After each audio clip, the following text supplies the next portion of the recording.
Acts 22. But I'm going to go up to 21 and read 21 and then from there down. And when he had given him license, Paul stood on the stairs and beckoned with the hand unto the people. And when there was made a great silence, he spoke unto them in Hebrew tongues, saying, Men, brethren, and fathers, hear ye my device, which I made now unto you. And when they heard that he spoke in Hebrew tongue to them, they kept the more silence, as he saith, I am verily a man, which am a Jew, born in Tyrus, a city in Cilicia, yet brought up in his city at the feet of Gamaliel, and taught according to the perfect manner of the law of the fathers, and was zealous towards God, as ye all are this day. Now, I want to let you know that zealous is not a word. Let's go hunt it up in the Strong's. Okay, in the Strong's Concordance, it's 2207. Zealot, enthusiast, inherent, one who has the feeling or attitude of deep compliment to a person or cause. In the New Testament, this can be technically referred to a person who belonged to a nationalist Jew group that sought independence from Rome. Number 4. And I persecute this way unto death, binding and delivering into prison both men and women. As also the high priest doeth bear me witness, and all the estate of the elders, from whom also I received letter unto the brethren, and went to Damascus to bring them which were there bound unto Jerusalem to be punished. He is saying he's the one that whoever decided that they wanted to follow Jesus, he was the one that grabbed him and took him to Rome to be punished. And it came to pass that as I made my journey and was come nigh unto Damascus, about noon, suddenly there shone from heaven a great light around about me. And I fell into the ground, and I heard a voice saying to me, Saul, Saul, why persecute thou me? And I answered, Who art thou, Lord? And he said unto me, I am Jesus of Nazareth, who thou persecute. And they that were with me saw indeed the light, and were afraid, but they heard not the voice of him that spoke to me. Wow, that must have been something. You can hear the voice, but nobody else can hear it. They call you crazy now. Alright.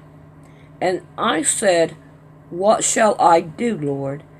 And the Lord said unto me, Arise, and go into Damascus, and there it shall be told thee of all things which are appointed for thee to do. And when I could not see the glory of the light, or for the glory of the light, being led by the hand of them that were with me, I came into Damascus, and one Ananias, a devout man, according to the law, having a good report of all the Jews which dwelt there, came unto me, and stood, and said unto me, Brother Saul, receive thy sight. And the same hour I looked up upon him. And he said, The God of our father hath chosen thee, that thou shouldest know his will, and see that just one and thou shouldst hear the voice of his mouth. For thou shalt be his witness unto all of them, unto all men of that thou hast seen and heard. And now, why tarriest thou? Arise and be baptized, and wash away thy sin, calling on the name of the Lord. And it came to pass that when I was come again to Jerusalem, while I prayed in the temple, I was in a trance, and I saw him saying unto me, Make haste, and get thee quickly out of Jerusalem, for they will not receive thy testimony concerning me.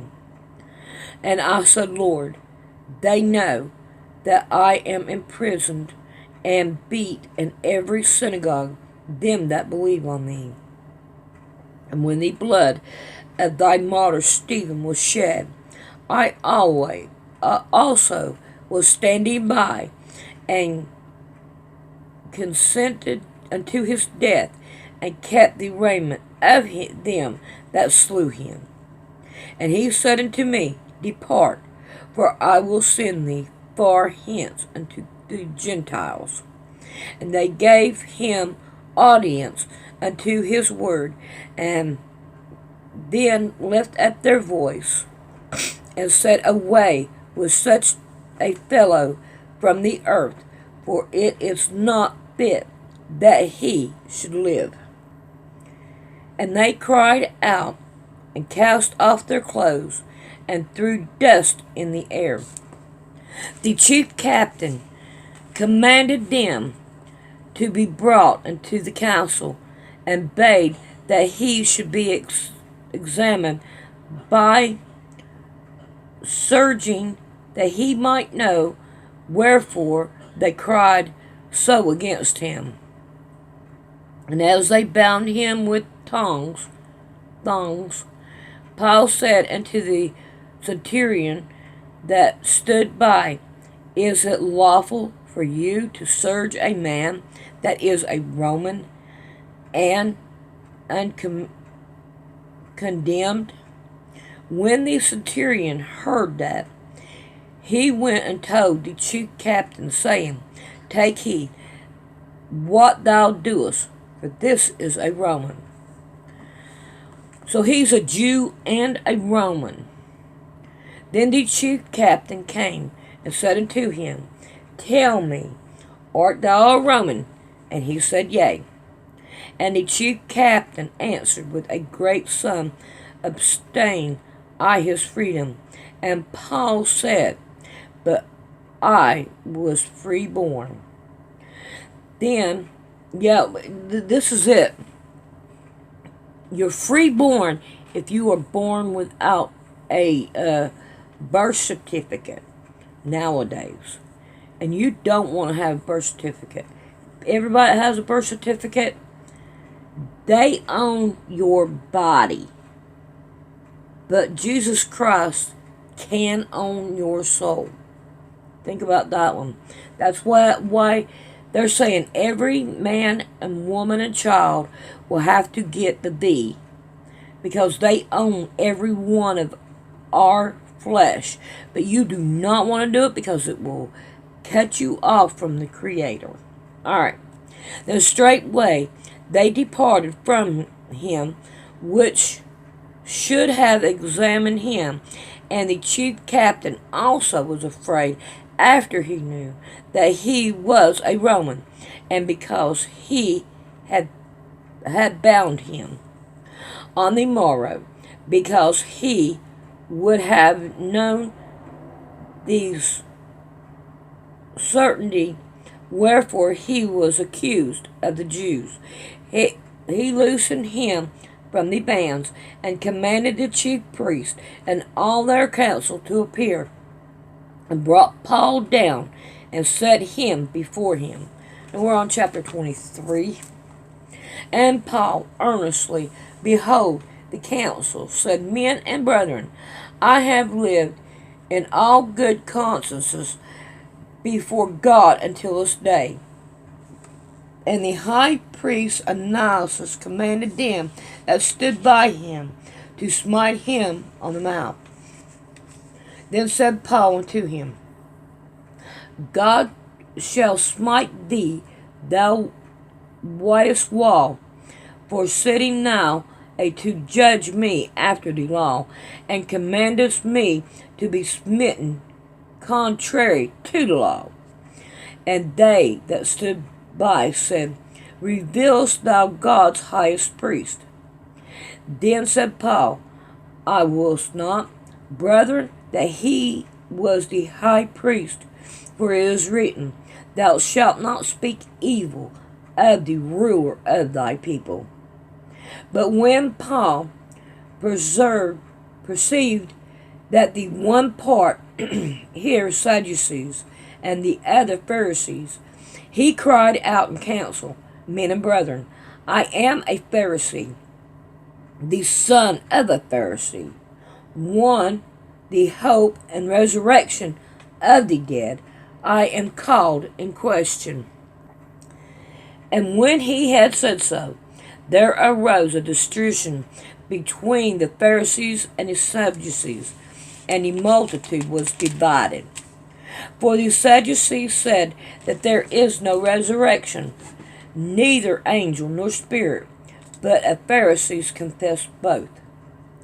And there arose a great cry, and the scribes that were of the Pharisees part arose and strove, saying, We find no evil in this man, but if a spirit or an angel has spoken to him, let us not fight against God.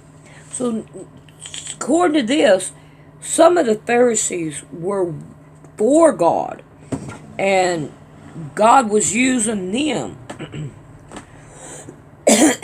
And when there arose a great decision, the chief captain feared lest Paul should have been pulled in pieces of them, commanding his soldiers to go down and to take him by force from among them, and to bring him into the castle. And the night following, the Lord stood by him and said, Be of good cheer, Paul, for as thou hast testified of me in Jerusalem, so must thou bear witness also at Rome. And then it was day, certain of the Jews bonded together and bound themselves under a curse, saying that they would neither eat nor drink till they had killed Paul. Well, I probably ended up eating a big meal afterwards. I do believe that they did kill him. And they were more than 40 which had made this conspiracy. So see here, there's conspiracy. And they came to the chief priest and elders and said, We have bound ourselves under a great curse, that we will eat nothing until he have slain Paul. Now therefore, ye with the council, signify to the chief captain that he bring him down unto you tomorrow, as though ye would inquire something more perfectly concerning him, and we, or even he, came near, are ready to kill him. And when Paul's sister's son heard of their lying in wait, he went and entered into the castle and told Paul. Then Paul called one of the centurions unto him and said, Bring this young man into the chief captain, for he hath a certain thing to tell him. So he took him and brought him to the chief captain and said, Paul, the prisoner, called me unto him and prayed me to bring his young man unto thee, who has something to say unto thee. Then the chief captain took him by the hand and went with him aside privately and asked him, What is that thou hast to tell me.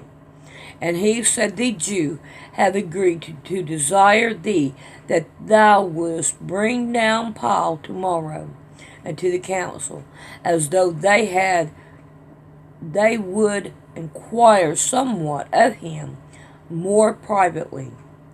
But do not thou yield unto them, for there lie in wait for him, of whom more than 40 men, which have bound themselves to an oath that they will neither eat nor drink till they have killed him. And now are they ready, looking for a promise from thee. So the chief captain then let the young man depart, and charged him, See thou tell no man that thou hast showed these things to me. And he called unto him 2 centurions, saying, Make ready 200 soldiers to go into Caesarea, and a horseman 70, and a spearman 200 at the 3rd hour of the night. And provide them beasts, that they may set Paul on, and bring him safe unto Flax the governor.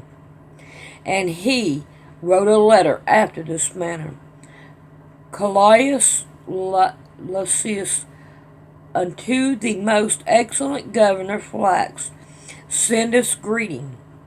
This man was taken of the Jews, and should have been killed of them.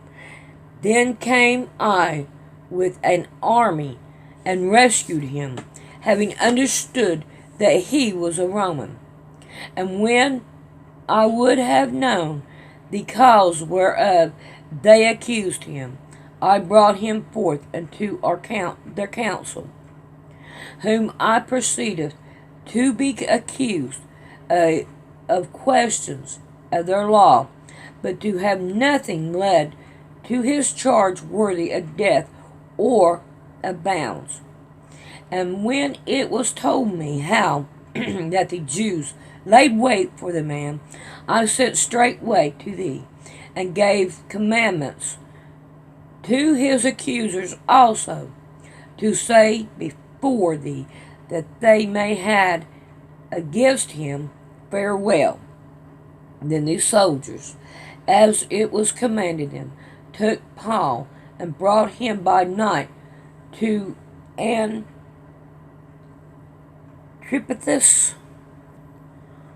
On the morrow they left the horsemen to go with and return to the castle, whom when they came to Caesarea, and delivered the apostle to the governor, presented Paul also before him. And when the governor had read the letter, he asked of what province he was. And when he understood that he was of Chalcedon, I will hear thee, said he. Then thine accusers are also come. And he commanded him to keep in Herod's judgment hall. So he had to stay in Herod's judgment hall instead of the dungeon. Alright, we'll read 24 tomorrow. A lot of hugs and kisses to you. If you would like to donate to Poor Man's Sewing, come down here to Poor Man's Sewing. Then come up here and look for About. And right here you can donate to the channel. And every donation is really appreciated. We thank you very much, and I hope you have a blessed day.